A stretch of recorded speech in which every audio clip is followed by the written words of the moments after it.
Medina জিয়ারতে রওজায়, যেটাই নবী শুইয়াছেন পাক মদিনায়। জোরে বলুন। জিয়ারত করতে যেতে চান না আপনারা? অবশ্যই যেতে চান। তাই কবি বলছেন, আই কে যাবি আই দূর মদিনা জিয়ারতে রওজায়, যেটাই নবী শুইয়াছেন পাক মদিনায়। বাবুলা বনে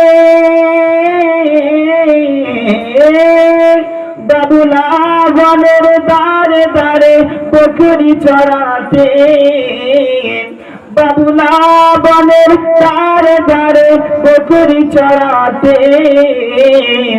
আরে মেঘেরা এসে নবীজিকে ছায়া করিতে, আরে মেঘেরা এসে নবীজিকে ছায়া করিতেন। এমন নবী এই দুনিয়ায় আসেনি, আসবে না, তুলনা তো দূরের কথা, ছায়া মিলবে না। জোরে বলুন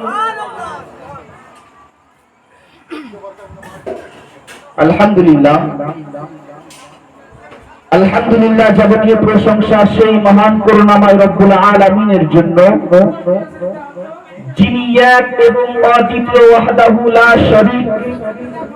যেই মহান রব্বুল আলামিন আমাদেরকে বড় ভালোবেসে, বড় মোহাব্বত করে, বড় ইশক করে সমস্ত কাজ থেকে ব্যতি রেখে এই যে একটি পবিত্র সভাতে এসে বসার তৌফিক দান করেছে, সেই মহান রব্বুল আলামিনের শুকরিয়া জ্ঞাপন করি, বলেন আলহামদুলিল্লাহ।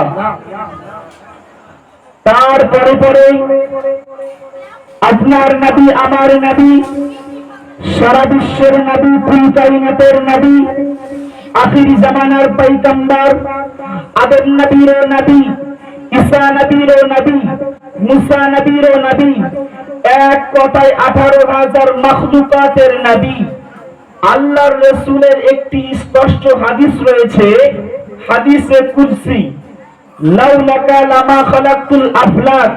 আমার রাসূল করিম সাল্লাল্লাহু তাআলা আলাইহি ওয়াসাল্লাম জানিয়ে দিলেন, বলে দিলেন, আমি রাসূলুল্লাহকে যদি সৃষ্টি না করা হইতো, আসমান জমিন আকাশ বাতাস, এক কথায় 18,000 মাখলুকাতকে সৃষ্টি করা হইতো না। জোরে বলুন।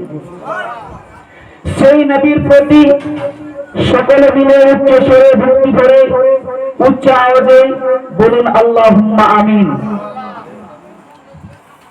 আমি কুরআনুল কারীম হইতে একখানা আয়াতে কালিমা তেলাওয়াত করেছি। আল্লাহ পাক আল্লাহ তাআলা জানিয়ে দিয়েছেন, ওয়া মা আরসালনাকা ইল্লা রাহমাতাল লিল আলামিন। আজকের মূল আলোচ্য বিষয় হচ্ছে এটাই, পৃথিবীর জমিনে আমার আল্লাহ পাক আল্লাহ তাআলা নবীকে কেমন করে পাঠিয়েছে। আমার আপনার নবীকে পৃথিবীর জমিনে আল্লাহ কেমন করে প্রেরণ করেছে,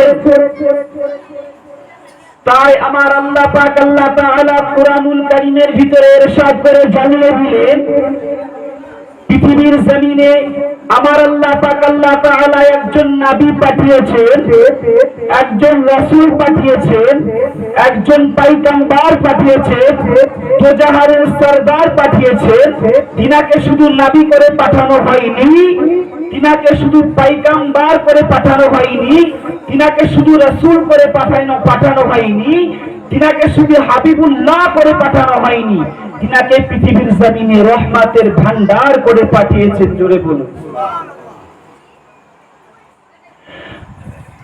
আব্বাজি, আমার সোনা মানিকেরা, ছেলেরা, বাচ্চারা, ও আল্লাহ পাকের বান্দারা, নবী আমার দিন দুনিয়ার বাদশাহ হাবিবুল্লাহ জনাবে মুহাম্মদুর রাসূলুল্লাহ সাল্লাল্লাহু আলাইহি ওয়াসাল্লামকে আমার আল্লাহ পাক আল্লাহ তাআলা পৃথিবীর জমিনে পাঠিয়েছেন।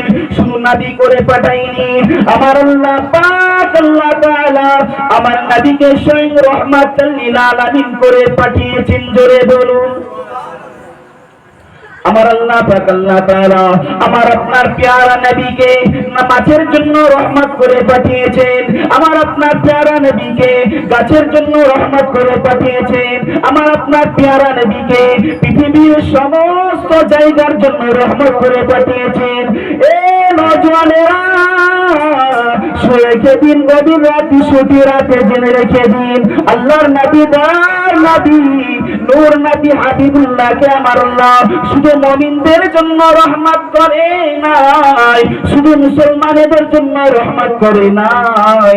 আমার আপনার দয়ার নবী নূর নবী হাবিবুল্লাহকে একজন ইহুদির জন্য যেমন রহমত করেছে, একজন খ্রিস্টানের জন্য তেমন রহমত করেছে। আমার আপনার নবীকে পৃথিবীর জমিনে কুল কায়নাতের জন্য রহমাতাল লিল আলামিন করে পাঠিয়েছে। কেমন রহমাতাল লিল আলামিন নবী আমরা পেয়েছিলাম। সেই নবীর রহমত সম্পর্কে কিছু আলোচনা করব বাবা। সেই নবীর সিরাত সুরাত সম্পর্কে কিছু আলোচনা করব। মাওলানা সাহেব কিছুক্ষণ আগে বলছিলেন আল্লাহ পাক আল্লাহ তাআলা কুরআনুল কারীমে একটি আয়াত কালিমা তেলাওয়াত করেছে, ওয়া রাফা'না লাকা যিকরাক। হে নবী, আপনার মান সম্মান ইজ্জত আমি আল্লাহ বাড়িয়ে দিয়েছি, আমি আল্লাহ উঁচু করে দিয়েছি। পৃথিবীর কোন নেতা, পৃথিবীর কোন মন্ত্রী, পৃথিবীর কোন এমপি, পৃথিবীর কোন সিএম, পৃথিবীর কোন পিএম, কোন মায়ের লালের ক্ষমতা হবে না পৃথিবীর জমিনে রাসূলের মান সম্মান কিঞ্চিত পরিমাণ কমাতে। কেন? আমার আল্লাহ পাক আল্লাহ তাআলা কোরআনে ঘোষণা করে দিয়ে বলেছেন, আর সেই কোরআন সম্পর্কে আমার আল্লাহ আরো জানিয়ে দিয়ে বললেন, যালিকাল কিতাবু লা রাইবা ফি। এটা সেই মহান কিতাব যাতে কোনো সন্দেহ নেই। সেই কিতাবে আমার আল্লাহ জানিয়েছেন, ওয়া রাফা'না লাকা যিকরাক। নবীর মান সম্মান ইজ্জত আমার আল্লাহ বাড়িয়েছে। আপনার আমার মতন মোল্লা, আপনার আমার মতন নেতা এসে বিশ্ব নবীর মান সম্মান কমাতে পারবে? পারবে না। আব্বাজি আমার সোনা মানিকেরা, তরুণেরা, ছেলেরা, বাচ্চারা, কি নবীর রহমত করে আমার আল্লাহ পাঠিয়েছিলেন। আমার আপনার দয়ার নবী, মায়ার নবী এই ধরার জমিনে যখন আগমন করবেন, এই ধরার জমিনে যখন আসবেন, আমার আল্লাহ পাক আল্লাহ তাআলা আসমান থেকে চারজন মহিলা পাঠিয়ে দিয়ে বলেছিলেন, এই চারজন মহিলারা তোমরা জমিনে চলে যাও, আমার আমিনার কাছে চলে যাও। ওই চারজন মহিলা জমিনে আসার পরে হযরত আমিনার কাছে এসে দাঁড়িয়ে পড়েছে। আমিনা ভয় আপনার কিনারে ভয় কাঁপিত হয়ে গিয়েছে। আমিনা ওই চারজন মহিলাকে দেখে ভয় কাঁপিত হয়ে গিয়েছে। আমিনা জিজ্ঞাসা করতে লেগেছে, চারজন মহিলাকে আপনি? সেই সময় একজন একজন করে পরিচয় দিয়েছিলেন। চিনবে না গো মা আমিনা, চিনবে না গো মা তুমি, আমার নামটি হযরত হাওয়া, আমি আদম নবীর বিবি। জোরে বলুন। দ্বিতীয় জনকে আম্মা জান আমিনা আবার জিজ্ঞাসা করলেন, কে আপনি? কে? আপনাকে আমি চিনতে পারলাম না, আপনার পরিচয়টা একটু জানিয়ে দিন। সেই সময় দ্বিতীয় জন মহিলা বলেছিলেন, চিনবে না গো মা আমিনা, চিনবে না গো মা তুমি, চিনবে না গো মা আমিনা, চিনবে না গো মা তুমি, আমার নামটি হযরত আসিয়া, আমি ফেরাউনের বিবি। এইভাবে আপনার কিনা চারজন মহিলা পরিচয় দিলেন, চারজন মহিলা পরিচয় প্রদান করলেন। আমার আপনার দয়ার নবী, মায়ার নবী এই পৃথিবীর জমিনে আগমন করলেন, এই পৃথিবীর জমিনে আবির্ভাব ঘটালেন।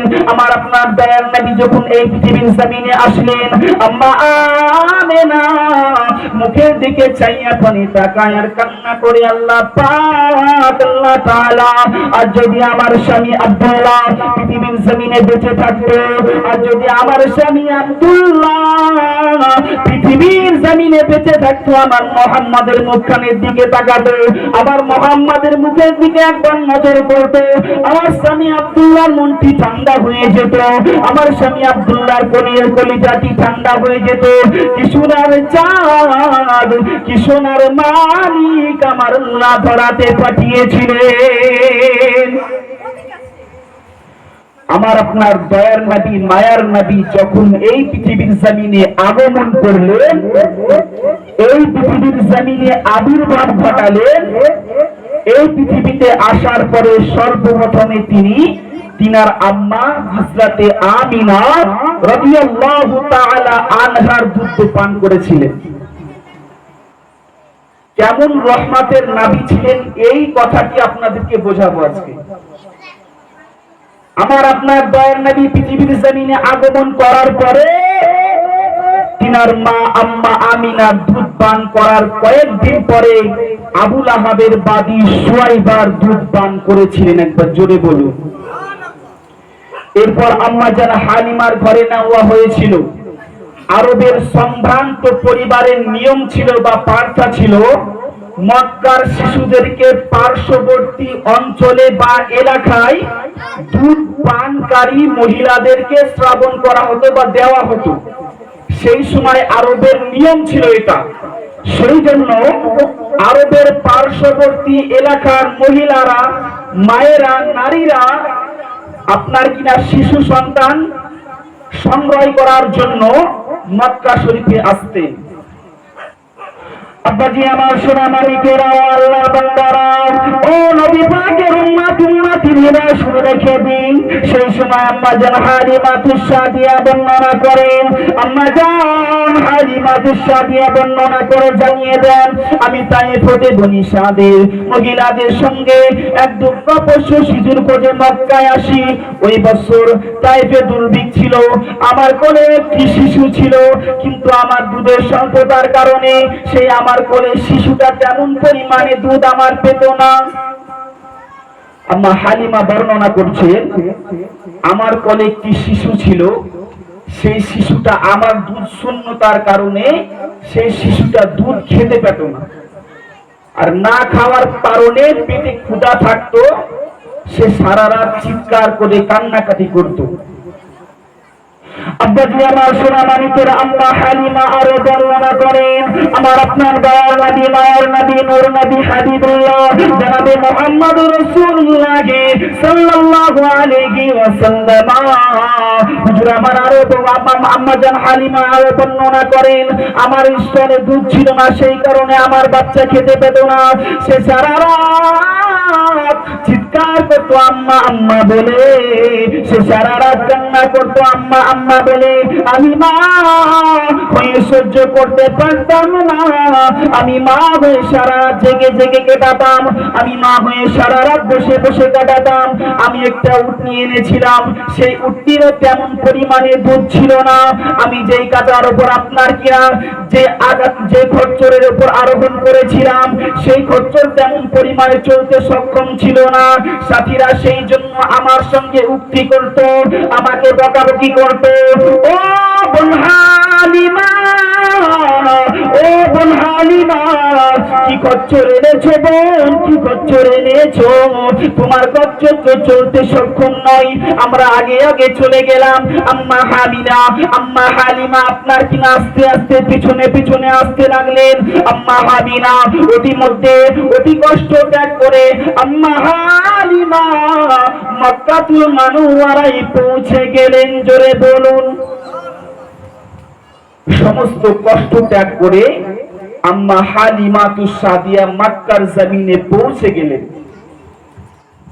এবার বাবা তাম্বু গাড়লেন, রাতে সমস্ত মহিলার সেই জায়গায় অবস্থান করলেন, সেই জায়গায় রাত্রি পার করলেন। সকাল হয়ে গেল, সমস্ত মহিলারা বিশ্ব নবী মায়ার নবী দয়ার নবী আম্মা আমিনার বাড়িতে প্রবেশ করলেন। কেন?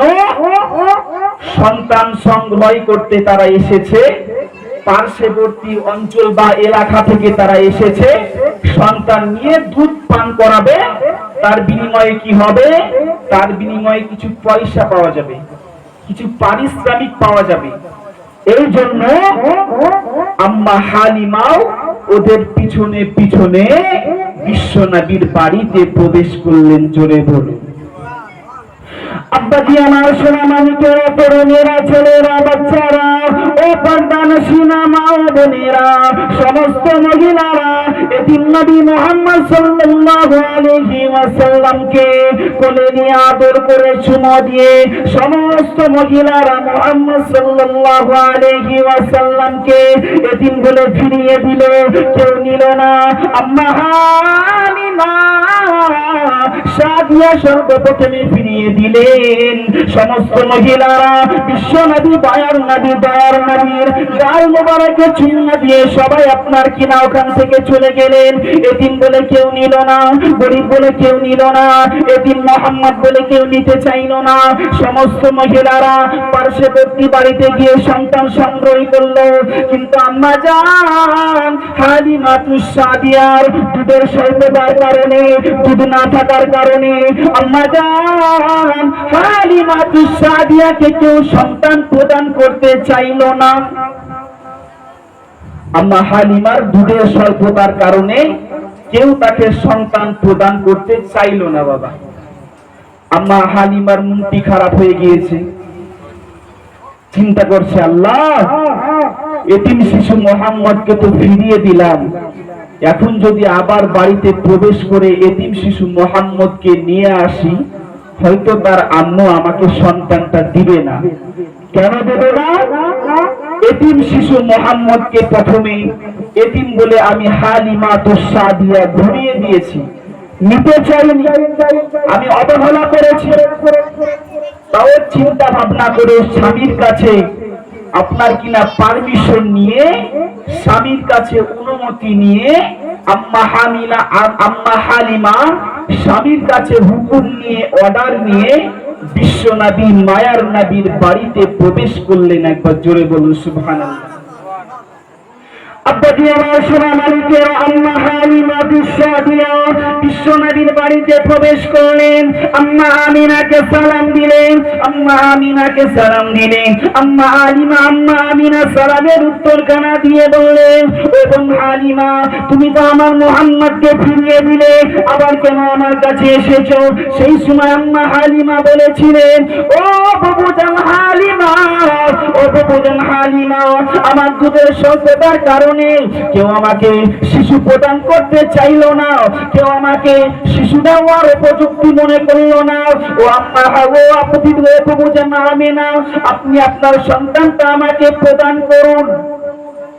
আম্মা আমিনার কাছে হযরতে হালিমাতুস সাদিয়া সন্তানটা চেয়ে নিচ্ছেন, কাকতি মিনতি করে চেয়ে নিচ্ছেন যে বোন আমিনা, এ বোন আমিনা, আপনার সন্তানটা আমাকে একবার দিন না। একবার হয়তো ভুলবশত অবহেলা করেছি, এবার নিয়ে গিয়ে আপনার সন্তানকে আমি দুধ পান করাবো। একবার জোরে বলুন সুবহানাল্লাহ। তার আগে একবার জোরে আল্লাহুম্মা সাল্লি আলা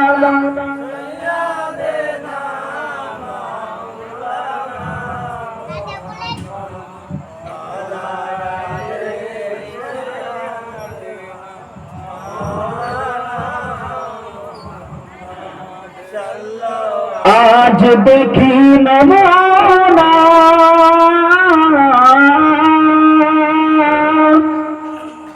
আজ দেখি বর্ণনা, নূরেতে গুলজার মদিনা। জোরে বলুন, আরো জোরে বলুন। আজ দেখি নমুনা, আজ দেখি বর্ণনা, নূরেতে গুলজার মদিনা।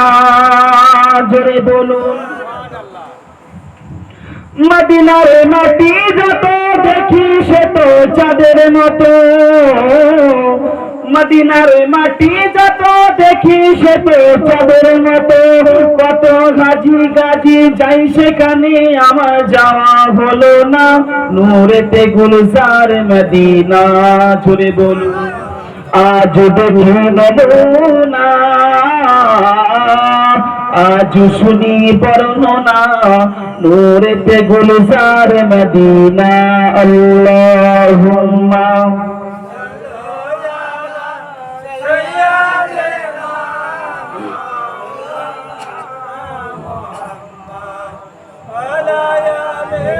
سيدنا مولانا محمد صلى على محمد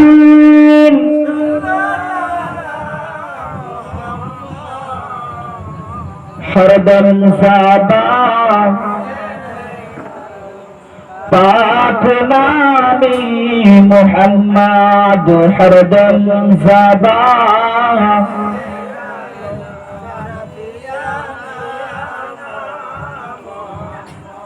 আব্বাজি আমার সোনা মানিকেরা, যে কথা বলতেছিলাম, আম্মা আমিনা এতিম শিশু মুহাম্মদ সাল্লাল্লাহু আলাইহি ওয়াসাল্লামকে আম্মা আমিনার ঘর থেকে আম্মা হালিমা বাইরে নিয়ে এসে তাঁবুতে এসে প্রবেশ করলেন।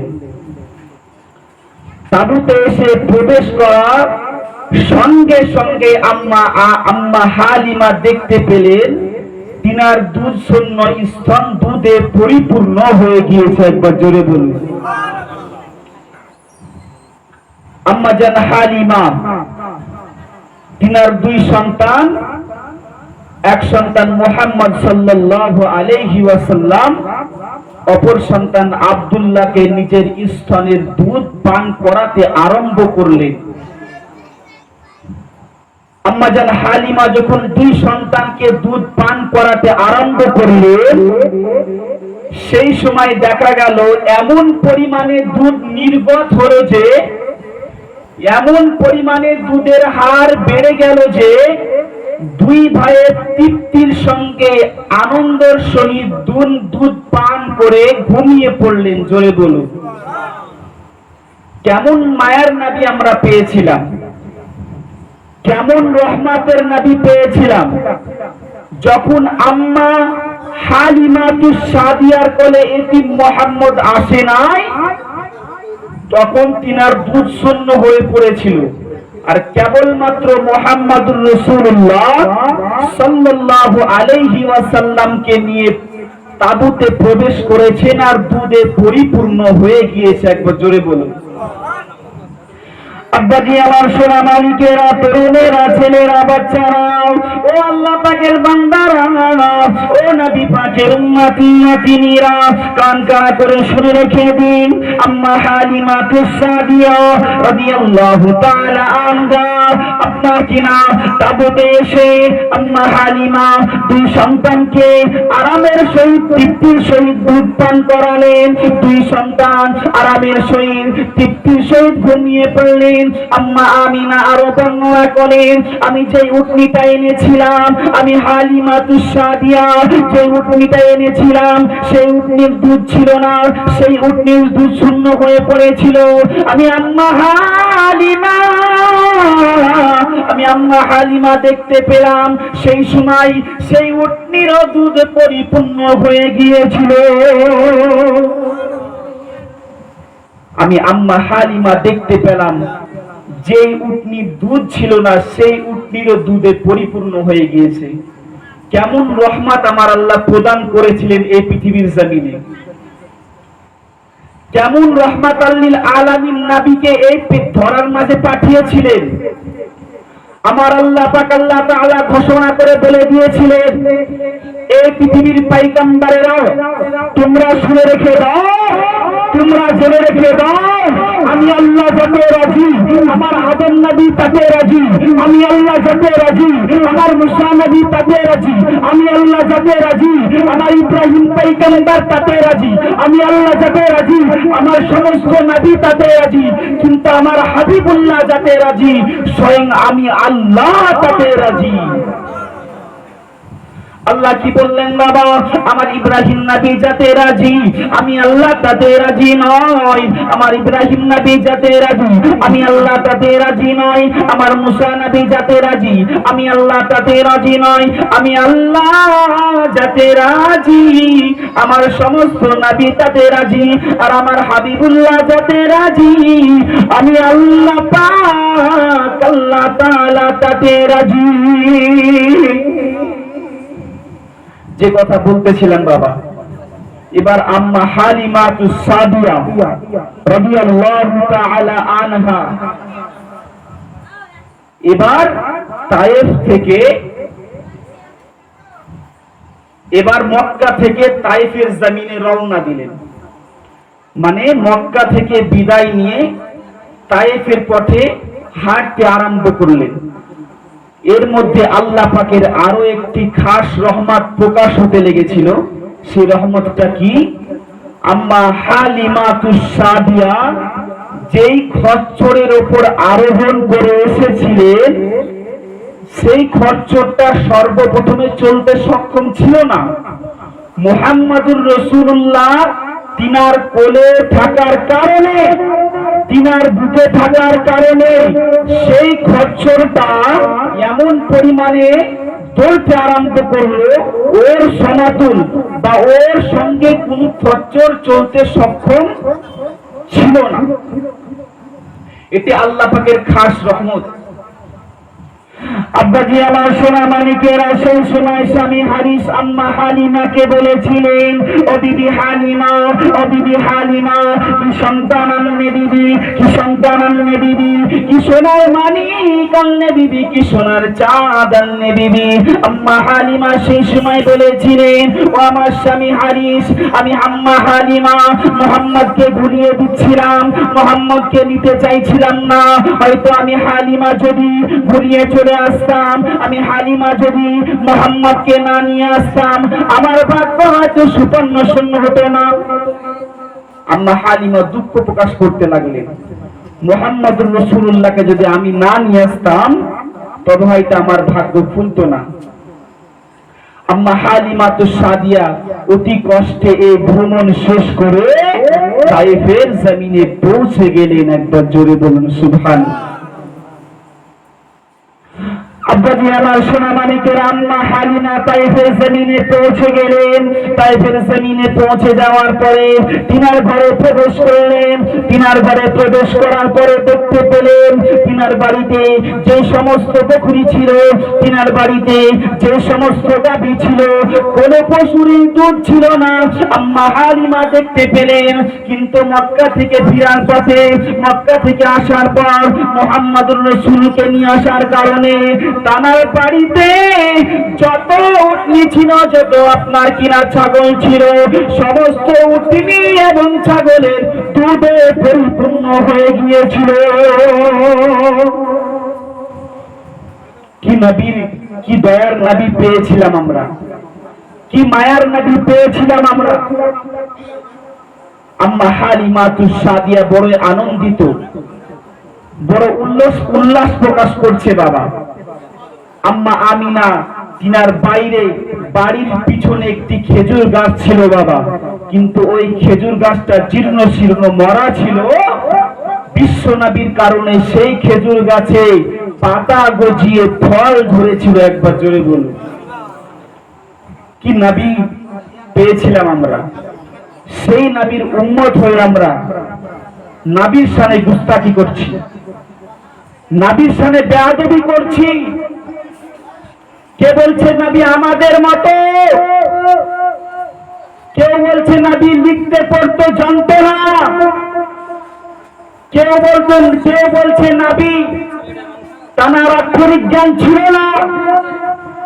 নবীর শানে বিভিন্ন ধরনের আপনার কিনা খারাপ মন্তব্য করছে, কিন্তু তারা ঠিক করছে না বাবা। যারা বিশ্ব নবী সারোয়ারে কায়নাত রহমাতাল লিল আলামিনের সাথে খারাপ মন্তব্য করছে, তারা ঠিক করছে না। কাল কিয়ামতের কঠিন দিনে কিন্তু তারা পাকড়াও হয়ে যাবে। কাল কিয়ামতের কঠিন দিনে কেমন করে পাকড়াও হবে? আব্বাজি আমার সোনা মানিকেরা, কাল কিয়ামতে কঠিন দিনেতে সকলে যখন নাফসি নাফসি করতে থাকবে, সকলে যখন ছোটাছুটি করতে থাকবে, সকলে যখন দৌড়াদৌড়ি করতে থাকবে, আমার আপনার দয়ার নবী, মায়ার নবী, নূর নবী একজন উম্মতিকে ধরে, একজন উম্মতিকে ধরে জান্নাতে প্রবেশ করিয়ে দিবে। জোরে বলুন। একদল উম্মতিকে বিশ্ব নবী কাল কিয়ামতের কঠিন দিনেতে জান্নাতে প্রবেশ করিয়ে দিবে। আর যারা পৃথিবীর জমিনে নবীর শানে গুস্তাখি করছে, নবীর শানে কুমন্তব্য করছে, কাল কিয়ামতের কঠিন দিনে সেই ব্যক্তি বিশ্ব নবীর শাফাআত পাবে না। বিশ্ব নবীর শাফাআত সেই দিন পাবে না। সেই দিন ছোটাছুটি করতে থাকবে, আর ছোটাছুটি করেও কোনো লাভ হবে না। কেন? পৃথিবীর জমিনে আমার আল্লাহ পাক আল্লাহ তাআলা ইবাদত করার জন্য পাঠিয়েছে। আল্লাহ পাক আল্লাহ তাআলা কুরআনুল কারীমের ভিতরে ইরশাদ করে জানিয়ে দিয়েছেন, ওয়ামা খালাকতুল জিন্না ওয়াল ইনসা ইল্লা লিয়াবুদুন। পৃথিবীর জমিনে আমার আল্লাহ পাক আল্লাহ তাআলা জিন এবং ইনসানকে সৃষ্টি করার মূল কারণ হলো ইবাদতের জন্য। একবার জোরে বলুন। তাহলে ইবাদত কেমন করে করতে হবে? আপনি নামাজ পড়বেন, কাকে অনুসরণ করে নামাজ পড়বেন? আপনি রোজা রাখবেন, কাকে অনুসরণ করে রোজা রাখবেন? আপনি হজ পালন করবেন, কাকে দেখে হজ পালন করবেন? আপনি যাকাত প্রদান করবেন, কার সিস্টেমে যাকাত প্রদান করবেন?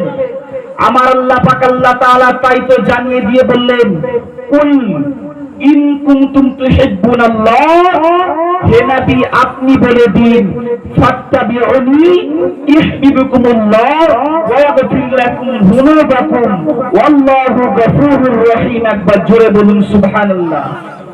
আল্লাহ বলছেন, কুল ইন কুনতুম তুহিব্বুনাল্লাহ, আল্লাহ বলছেন হে নবী আপনি বলে দিন, ফাত্তাবিউনি, আমি আল্লাহকে যদি কেউ পেতে চাই, আমি আল্লাহর নামাজ যদি কেউ কবুল করতে চাই, আমি আল্লাহর দরবারে যদি কেউ ফরিয়াদ করতে চাই, আমি আল্লাহর হুকুম আহকাম যদি কেউ মানতে চাই, তাহলে রাসূলের মতন করেই মানব। জোরে বলুন। তাহলে নামাজ পড়বেন কার স্টাইলে? বলুন বাবা। আল্লাহর স্টাইলে। নামাজ পড়বেন রাসূলুল্লাহর স্টাইলে। বুঝতে পেরেছেন? আপু রাগ করেন না, ঠিক আছে? রোজা রাখবেন রাসূলুল্লাহর স্টাইলে। আল্লাহ পাক আল্লাহ তাআলা যেমন করে নামাজ পড়তে আমার হাবিবুল্লাহকে বলেছেন, আমার হাবিবুল্লাহ তেমন করে নামাজ পড়েছেন। আমার হাবিবুল্লাহকে যেমন করে রোজা রাখতে বলেছেন, আমার হাবিবুল্লাহ তেমন করে রোজা রাখতে বলেছেন। আপনার কিনা রোজা রাখতে বলেছে। এই যুবকরা, তরুণীরা, এই ছেলেরা, নওজওয়ানেরা, আপনারা শুনে রেখে দিন, আমার আল্লাহ পাক আল্লাহ তাআলা হাবিবকে সমস্ত পদ্ধতি শিখিয়ে দিয়েছে, সমস্ত নিয়মগুলি শিখিয়ে দিয়েছে, সমস্ত নিয়মকরণ শিখিয়ে দিয়েছে। কেমন করে নামাজ পড়তে হবে, কেমন করে রোজা করতে হবে, কেমন করে সিজদা করতে হবে, কেমন করে বৈঠক করতে হবে, কেমন করে সালাম ফিরাতে হবে, কেমন করে দোয়া করতে হবে, কেমন করে জিকির আজকার করতে হবে, সমস্ত কথা আমার আল্লাহ পাক আল্লাহ তাআলা আমার হাবিবুল্লাহকে জানিয়ে দিয়েছেন। কারণ আল্লাহ পাক আল্লাহ তাআলা কুরআনুল কারীমের ভিতরে ইরশাদ করে জানিয়ে দিয়েছেন, ওয়া আল্লামাকা মা লাম তাকুন তাআলাম, হে নবী আপনি যেটা জানতেন না আমি আল্লাহ পাক আল্লাহ তাআলা আপনাকে জানিয়ে দিয়েছি। তাহলে নবীকে বলা যাবে যে নবী নিরক্ষর, নবী কোন লিখতে জানতেন না, নবী পড়তে জানতেন না? বাবাজি এই আকীদা ভিতরে পোষণ করেন না, এই আকীদা ভিতরে রাখিয়েন না, পথভ্রষ্ট হয়ে যাবেন, গুমরাহ হয়ে যাবেন। কাল কিয়ামতের কঠিন দিনে সেই দিন আপনাকে কেউ বাঁচাতে পারবে না। কাল কিয়ামতের কঠিন দিনে আপনাকে কেউ বাঁচাতে পারবে না। এই কিয়ামত সম্পর্কে আমার একটি হাদিস মনে পড়ে গেল, আপনারা শুনতে চান? হাদিসটা শোনাবো আপনাদেরকে, আমি একটু শুনবেন বাবা। এই হাদিসটি রয়েছে মুসলিম শরীফ প্রথম খণ্ড পৃষ্ঠা নাম্বার 91। কি বললাম? মুসলিম শরীফ প্রথম খণ্ড পৃষ্ঠা নাম্বার 91। আল্লাহর রাসূল সাল্লাল্লাহু তাআলা আলাইহি ওয়াসাল্লাম জানিয়ে দিয়েছেন, হযরতে আবু হুরায়রা, আব্বা একটু লক্ষ্য করুন, বাবার একটু লক্ষ্য করুন, হযরতে আবু হুরায়রা রাদিয়াল্লাহু তাআলা আনহু থেকে বর্ণিত